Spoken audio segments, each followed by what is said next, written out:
அனைவருக்கும் வணக்கம். Hello friends, நாம் இப்போ பார்க்க போகிற ரெசிபி காலிஃப்ளவர் சில்லி.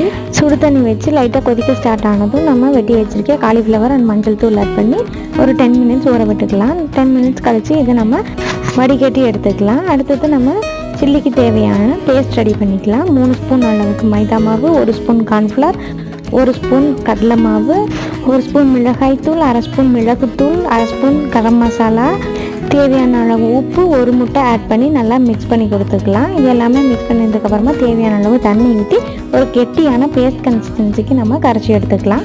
அப்படி இல்லைன்னா காலிஃப்ளவர் ஆட் பண்ணதுக்கப்புறமா பேஸ்ட் லிக்விடியாக மாறிடும். Paste ready. நம்ம இப்போ வடித்து வச்சுருந்த காலிஃப்ளவரையும் இதில் ஆட் பண்ணி நல்லா மிக்ஸ் பண்ணி கொடுத்துக்கலாம். அடுத்து ஒரு 1/2 hour ஊற விட்டுறலாம். 1/2 hour கழித்து ஆயில் ஹீட் பண்ணி காலிஃப்ளவர் ஆட் பண்ணி கலர் சேஞ்ச் ஆகிற வரைக்கும் நம்ம பொரிச்சு எடுத்துக்கலாம். இடையில மிக்ஸ் பண்ணி கொடுத்துக்கோங்க.